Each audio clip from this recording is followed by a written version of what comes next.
आज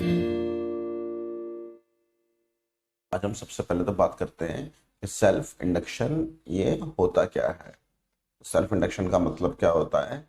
अगर कोई भी कॉइल है हमारे पास, उसमें कुछ भी करंट जा रहा है, तो इस करंट की वजह से क्या होगा, इसके अंदर मैग्नेटिक फील्ड बनेगी। मैग्नेटिक फील्ड इसके एक्सिस के अलोंग बनती है, इस तरह से बनेगी। तो अगर ये करंट है, ये इंक्रीज होगा या ये करंट डिक्रीज होगा, तो ये जो मैग्नेटिक फील्ड बन रही है ये इंक्रीज होगी, करंट डिक्रीज होगा तो डिक्रीज होगी। क्यों? कि मैग्नेटिक फील्ड का फॉर्मूला सोलेनोइड के लिए होता है म्यू नॉट इनटू में एन इनटू में आई। एन यहाँ पे क्या होता है? Number of turns per unit length, turn density भी बोलते हैं इसको। तो अगर करंट बढ़ेगा तो मैग्नेटिक फील्ड बढ़ेगी। और अगर मैं बात करूं फ्लक्स की, तो फ्लक्स होता है बी डॉट ए, मतलब फ्लक्स डिपेंड करता है फील्ड पे।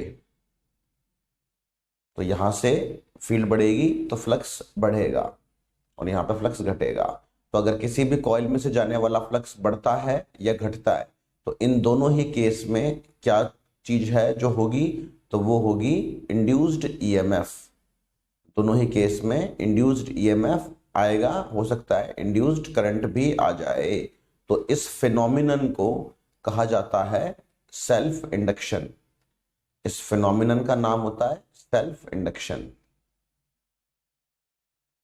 ओके, अब हमको इसमें थोड़ा सी मैथमेटिक्स करनी होती है।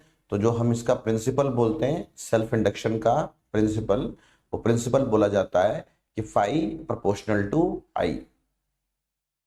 और ये आएगा कैसे, ये देखो। जब हमने एक टर्न की बात करी, अगर मैं फ्लक्स निकाल रहा हूं थ्रू सिंगल टर्न, अगर किसी एक टर्न से फ्लक्स निकालना हो तो फॉर्मूला क्या आएगा? B dot A. Magnetic field की वैल्यू इस सोलेनोइड के लिए mu naught into N into I, area इसका पाई आर स्क्वायर। फिर एंगल आएगा इनके बीच में, तो एंगल या तो वो एंगल 0 होता है या 180, तो हम 0 ले लेते हैं। कि अगर कोई भी कॉइल है ऐसे, तो मैग्नेटिक फील्ड अगर यूं है तो एरिया वेक्टर भी ऐसे ही होगा। या तो ऐसे लेते हैं या ऐसे लेते हैं, तो या तो 0 होता है या 180, तो बस वो प्लस माइनस का फर्क पड़ता है और कोई बात नहीं है। तो एक टर्न से फ्लक्स इतना जाएगा। तो अगर मैं टोटल फ्लक्स निकालूं इससे, तो टोटल फ्लक्स क्या हो जाएगा? नंबर ऑफ टर्न्स टोटल, उससे मल्टीप्लाई कर दूंगा। तो यहाँ पे जो ये कैपिटल एन है, कैपिटल एन क्या है यहाँ पे? कैपिटल एन है टोटल टर्न्स। तो अब इस फॉर्मूले को थोड़ा सा हम मॉडिफाई कर सकते हैं इस तरह से कि या तो फॉर्मूले में दोनों एन, अच्छा अभी तो पूरा नहीं हुआ, तो यहां से हमने ये दिखा दिया कि जो फ्लक्स टोटल है वो किसके प्रोपोर्शनल हो गया? आई के। यही हमारा इसका प्रिंसिपल था, फाई प्रोपोर्शनल टू आई। तो हम यहाँ पे इसको लिख देते हैं phi equal to L into I. और एल यहाँ पे हमारा कांस्टेंट हो जाता है, इसका नाम हो जाता है कोफिशिएंट ऑफ सेल्फ इंडक्शन, या फिर एक वर्ड में लिखते हैं तो लिखते हैं सेल्फ इंडक्टेंस किसी भी कॉइल की। तो इसमें हमारा दूसरा काम होता है कि हमको एल की वैल्यू निकालनी होती है कि कितनी आएगी किसी सोलेनोइड के लिए। तो उसमें हम ये वाला फॉर्मूला यूज करेंगे, टोटल फ्लक्स वाला। तो टोटल फ्लक्स कितना आया था हमारे पास? कैपिटल वाला एन इंटू में म्यू नॉट एन इंटू में पाई आर स्क्वायर इंटू में आई। जबकि जो टोटल फ्लक्स होता है वो होना चाहिए एल इंटू आई। तो यहां से कंपेयर करेंगे तो एल की जगह ये वैल्यू आ जाएगी। तो जो कोफिशिएंट होगा सेल्फ इंडक्शन का, उसकी वैल्यू हमको मिल गई mu naught N N pi R square. और यहाँ पे बात वही है कि एक एन छोटा है और एक एन बड़ा है, या तो दोनों एन छोटे हों या दोनों एन बड़े हों। तो इस तरह से हम दोनों के फॉर्मूले बना सकते हैं। तो एक बार तो मैं छोटे वाले एन को रख दूंगा, तो छोटा वाला एन हो जाएगा बड़ा वाला एन अपॉन लेंथ। तो एक फॉर्मूला ये बन जाएगा एल का, और एक फॉर्मूले में मैं बड़े वाले एन को रख दूंगा छोटा वाला एन इंटू में लेंथ। तो ये वाला फॉर्मूला बन जाएगा हमारे पास mu naught N square L pi R square. तो अगर आपको सेल्फ इंडक्टेंस बढ़ानी है तो आप इन फैक्टर्स का यूज कर सकते हो यहां से। इसमें एक बात और है, एल की जो एसआई यूनिट होती है वो होती है हेनरी।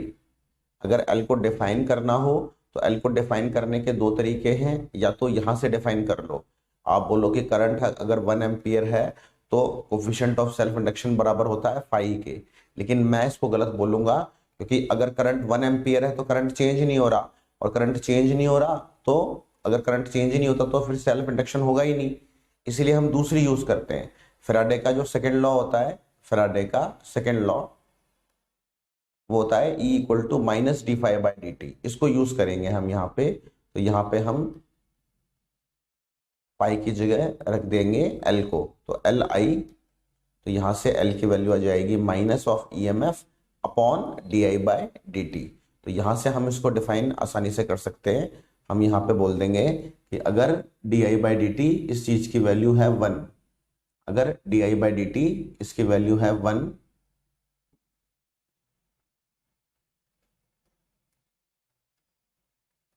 एम्पियर पर सेकेंड, तो जो L होगा वो बराबर होगा निगेटिव ऑफ इंड्यूस्ड ईएमएफ। दूसरी बात रह गई इसकी यूनिट निकालने की। तो यूनिट क्या आएगी L की, तो ऊपर तो है ईएमएफ, ईएमएफ है तो वोल्ट, और नीचे है करंट तो एम्पियर पर सेकेंड, तो वो सेकेंड जाएगा ऊपर यहाँ पे।